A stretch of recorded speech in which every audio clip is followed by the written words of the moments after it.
Welcome back, everybody. We are back. We have been gone away for a little while, longer than I expected, but hey, that's life. I mean, when you got jobs and family and things, you just got to take care of some things. But, we're back. We've got another episode coming today. We actually have a special guest. Mr. Bob Alvis is back with us. We're going to talk about some WWE events that's been going on. We're going to recap SummerSlam, talk about John Cena, talk about some greats. We're going to have a little debate. You know how we do it. Before we kick this episode off, though, what I want to do is I want to give us a moment of silence for the football player that got injured last night. Our thoughts and prayers are with him and his family. We also want to have a moment of silence for the little young 2-year-old this past week who lost his life. We don't know what that situation is with that family or what exactly expired or happened. We feel horrible, but our thoughts and prayers are out with them, so we're just going to take a moment of silence right now for those people.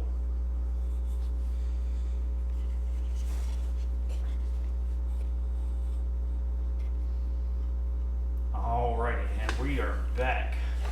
Alrighty, so let's jump right into this episode today. Let's talk about the SummerSlam. Let's get a little bit of recap. I'm going to start with Dion here. Dion, what did you think about SummerSlam? Oh, it was top notch. Both nights were, honestly.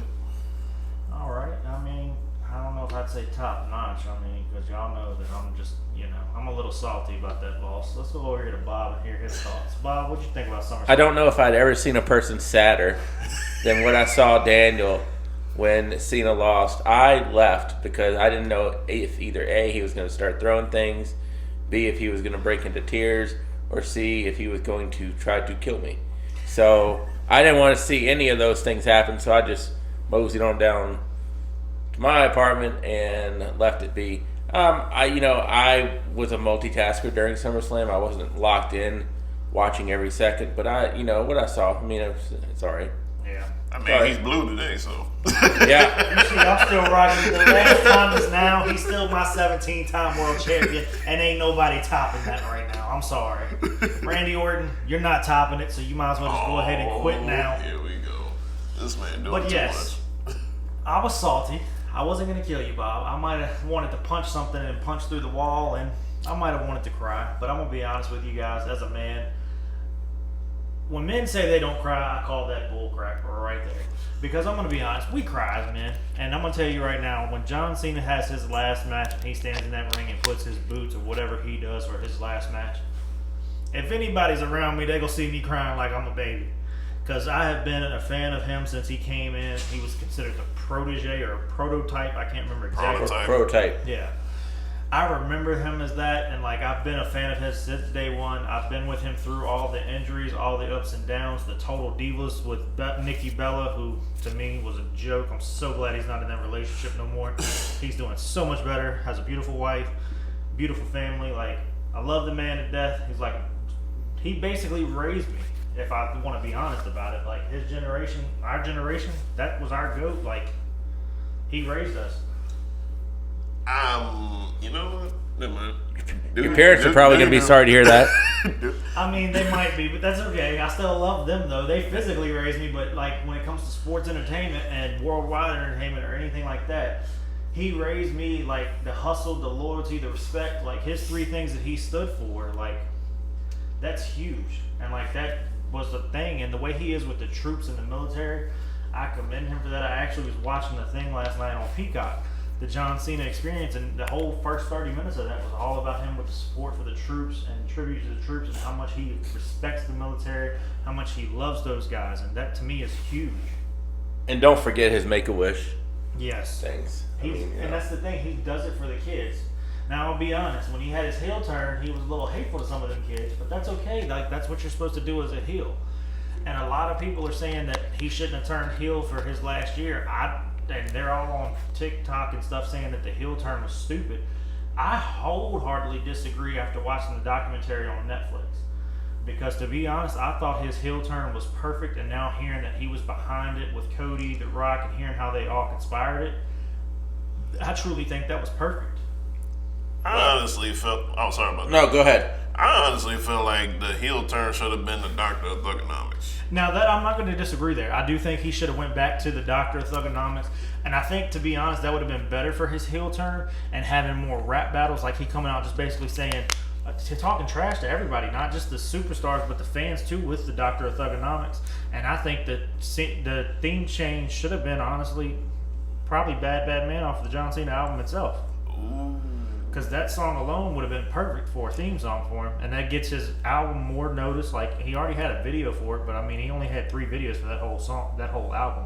Yeah. But if I'm being honest, that album had a lot of bangers on it that nobody was expecting. Like, John Cena can rap. Like, that's been proven. So he might be white, but the man can rap. Look, we're gonna talk about that whole rapping thing another episode, but for right now, yeah, I agree. Alright, so Bob posed some questions for us this past week. But before we get into that, there is one more thing we're forgetting about that happened at SummerSlam. Well, let's not forget the fact that poor R-Truth got betrayed more than anybody by John Cena. That's true. So, I mean, that man was... that you talk about somebody that's been raised by John Cena, that was his childhood hero. Yes, I don't disagree. Did you watch SmackDown last night and see what him and Truth did? I heard there was a reconciliation. There was. Cena looked at him and told him, man, what's this? You wanted to ruin wrestling and things, basically turning it back on Truth, and I thought that was kind of funny, and they hugged it out. But yes, truth is truth, and I'll be honest, we'll talk about this a little later in the episode, but he's one of the ones I think that's very underrated and doesn't get nearly the push he should get. 100%. Yeah. But there's one more incident that happened at SummerSlam, and we're going to talk about this. I haven't told Bob about this, so he's kind of getting thrown on the spot here a little bit, as well as Dion. CM Punk wins. Mm-hmm. CM Punk has been wanting to main event WrestleMania. He finally got that. He wanted to win that title. He got that. And it lasted all of a whole 30 seconds, maybe a minute. And Seth cashes in. Yep. Let's be honest. Seth's been posting videos, him and his wife crutching down the street with his babies, like basically playing that injury off. Was that planned by WWE, or was that Seth Rollins going against WWE? Because a lot of people think that wasn't scripted or planned. 100% planned. Yeah, 100% planned. That's planned. Do you agree with him? Like, do you think he did the right thing there, doing it to Punk just because of their rivalry? Or Well, I'm not the person to ask on that one, because I'm not a Punk fan by any stretch of the imagination. I thought it was the greatest thing ever. But you're not a Seth Rollins fan either, though. Man, if we being honest, he did bring, kayfabe back? Yes. Because for the longest time, it actually became almost non-existent. So back in the 80s, if you were selling an injury, you were to sell that injury if you went out in public. You were to sell that injury pretty much wherever you went. I mean, people are not going to see you at home because the internet was not a thing back then, and not everybody was taking pictures to go on Instagram, TikTok, and every other thing out there. So you didn't have to wear the neck brace at home if you had a broken neck. Yeah. But I mean, I don't know if you guys remember back in the 80s and everything, Cowboy Bob Orton wore a cast on his arm for probably about 10 years. I mean, things heal in 10 years. I mean, I can guarantee you, unless he had a chronic condition. And I mean, he was selling. I mean, a lot of people sell the injuries for a long time. I give Seth Rollins credit because everybody said that when he hosted the Rich Eisen show, he had the crutches. I mean, he made everybody believe it. So, I think WWE had to know. I mean, it's no way in the world that no one knows that but Seth and Becky. No way. No way. I'll be honest, I'm kind of hoping that's going to be one of the episodes on the new season of the Untamed or Unreal for WWE, because I think hearing that episode and the storyline behind that and just hearing how well that is, that would be a heck of an episode. WWE knows everything in terms of what's going on with their people. I mean, but take I'm going to branch out here a little bit, with Brock. Have you heard the Brock story? I have not. They did not fly Brock in, and Brock did not show up until 2 or 3 o'clock that day, and they hid him. So none of the superstars knew that Brock was coming out. I hope Cena did, but I mean, nobody else knew that Brock was going to be there. So it's really the oh snap moment for everybody when Brock comes out. So the internet has ruined the world in so many ways, but it has ruined it in wrestling because you cannot have a genuine surprise anymore because it gets leaked or blah blah blah. I mean, to me, and I'll view Brock over. I know you started with Punk and Rollins, so sorry to get off on it, but Brock to me is a huge surprise. Definitely. That happened. No one in the world could have seen that one coming. I didn't. I'll be honest. If I'm being honest, I truly thought it was going to be The Rock. I really thought it was going to be The Rock, maybe Travis Scott, anything. Brock was the last one on my mind. I thought we were all going to bed because once they popped up Slate, I mean, it was. I thought we were done once they put that copyright and executive producer Paul Levesque. I thought we were all done. Yeah. We were all going to bed. But I don't know if you ever when back in the day NXT. The TV term is popping up Slate, which means the copyright and all that stuff. NXT did it twice, 2 pay-per-views in a row, and it wasn't over once they popped up Slate. So I mean it's kind of one of those things to where you almost are afraid to turn it off until the next show comes on your streaming device. But yeah, Brock was a much bigger surprise than CM Punk and Rollins, but I think CM Punk and Rollins was a very big surprise too because, once Rollins' music hits, everybody's like, oh snap. Well, then he comes out on the crutches, but when he drops the crutches, that's the big moment. Yeah. And you brought it up, Brock Lesnar came back. I don't know how I feel about this because Brock Lesnar... I know how you feel about this. I was here. Yes, okay, I do feel that type of way, but I guess more so for the storyline, to me it just doesn't make sense. Like, I understand, like, that's one of Cena's greatest rivalries, and he's never beaten Brock. Try again. He actually has. Once in a blue moon, like one time out of, 20? To get a dub over Brock is still an accolade itself. Let's be honest here. Let's be honest, it wasn't an easy win like it should have been for somebody like Cena. No offense. Cena's better than Brock. And yes, I said it and I'll say it to my grave. Cena is better than Brock. I'm going to let you have that one and we're going to discuss that later on. Continue. But for the storyline, it just doesn't make sense. Like, you change Cena to a heel with The Rock. Okay? You give him the title. But then you take the title from him at SummerSlam when he still got another 4 months to go, at least 11 appearances. So why take the title from him instead of letting him have that title to the very last match, and then his retire match be against Cody? And Cody, that's when he should have got the title back and changed and everything.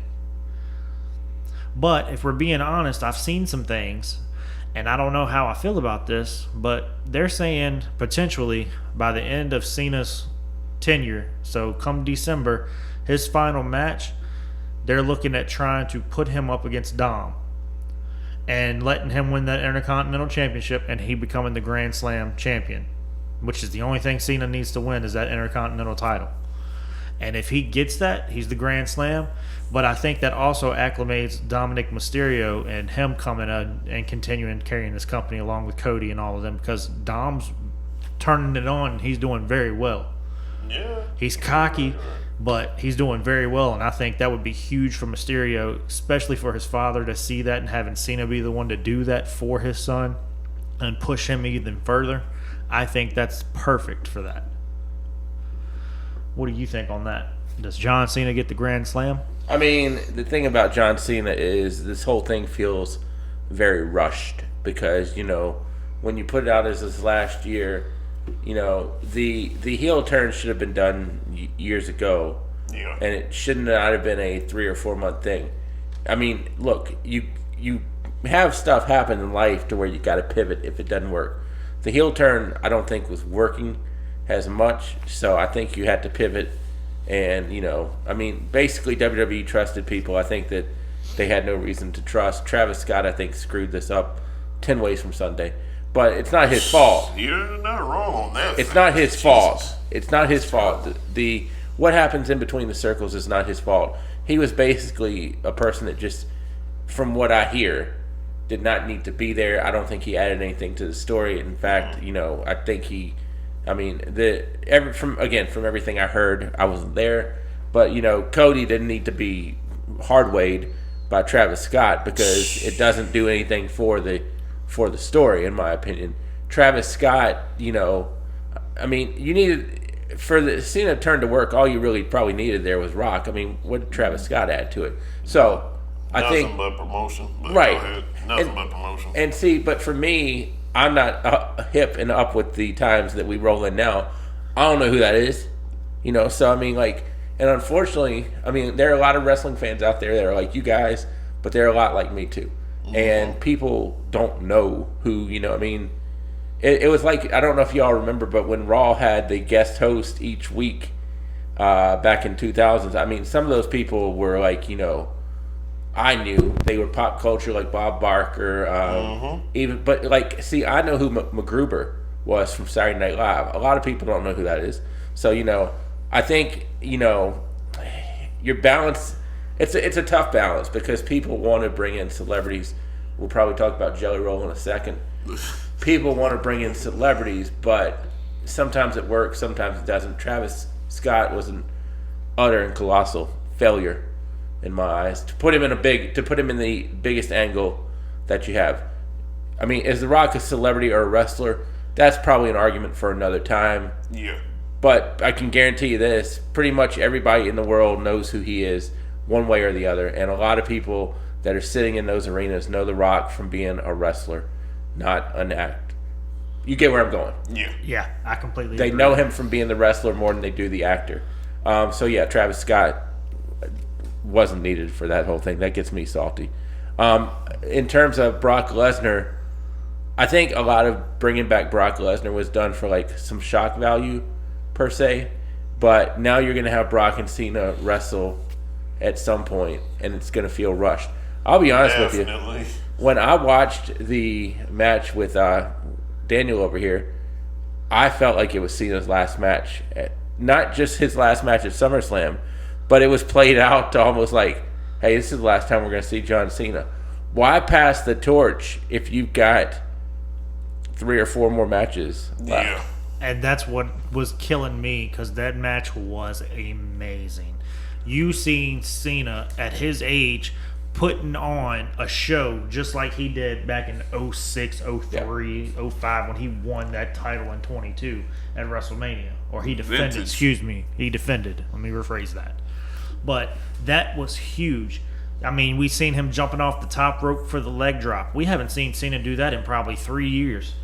We've seen him attitude adjustment 3-4 times, and Cody kicked out. Don't even get me started on that stuff either. Oh, Bob's not a fan of kicking out of the finishers, and I kind of agree. But the fact that Cena kicked out of 3 crossroads, nobody has ever done that. To me, that was a huge moment. Seeing him kick out of the 3 cutty crossroads, or whatever that thing is. I know it's crossroads, but they call it something specific. But 3 of those, nobody's ever kicked out of that. Cena did. Cena's the only one to do that, and that was a huge moment. Like that right there, I'm fine with that 1 kick out. But if it happens again, then no, he shouldn't kick out. Just like when John Cena had 3 attitude adjustments and then he hit the one off the top rope. No, Cody shouldn't have kicked out of that. Cena should have won right there. I mean, well, they were trying to bring back Super Cena if you think about how many times he kicked out. That's all that was. That's Super Cena at his finest that they were trying to bring out. But Bob's argument, and correct me if I'm wrong here, Bob, feel free to tell me to shut up on this one. Don't worry. Got that covered. It's a finisher. So, like, it's supposed to finish them. So, like, there's some finishers that nobody should kick out of. Like, I feel like Tombstone from Undertaker never should have had a kick out, and it had 1. Devon Team 3D through the tables, all of theirs should have never had a kick out. Like, there's some finishers that when you get hit with them, no, there shouldn't be a kick out. Crossroads, when you get hit with 3 of them, that's one of those that I would throw up there as a potentially not getting a kick out of. However, it was nice to see Super Cena back. Like you said, that's a Super Cena. But like when you have one of those big ones, you only have 1 kick out, if that. But the Tombstone should have never had a kick out, because you're getting dropped on your head, like straight down, and like rest in peace, basically. That's him. Well, I don't think you should have a kick out on that one. yeah, I mean, here's the thing. Everybody's got a primary, we'll call it the finisher, so to speak. Then there's like a second, I'll call it a secondary finisher. I can give you lists of names of people that I've watched wrestling with that can tell you I hate the false finish. Like, I hate the, like, kind of like what Daniel's saying. If you do the finisher, 1, 2, 3, night, we'll see you next time. But how many times? And it's not just, this is not the first time it's happened. 1, 2, shoulder up, kicks out. No. I mean, look, I get and I always say this, and I promise people out there, my mental health is sufficient. I am fine. I say the world is not meant for me. And I'm not, please look, do I have any sharp objects in my hand right now? Zero. None. Okay, thank you. We have 2 witnesses here. If they can go check my car, there's none out there either. But, like back in the day, as I like to say a lot of times, you didn't do all the, kickouts of everything. Now, let's take The Undertaker, for example. Tombstone should be 1, 2, 3. Yeah. It should not be a second one, a third one, or a fourth one. It should be 1. But if you have a situation to where it's the last ride, so to speak, or whatever his chokehold type thing was, Hell's Gate. yes, I can live with that. If we want to, and believe me, the world is not about pleasing me. I figured that out a long time ago. But if we want to kick out of a secondary finisher, or a third dairy is not a word, or fourth dairy is not a word, but if you want to kick out of something like that. Like Cena, the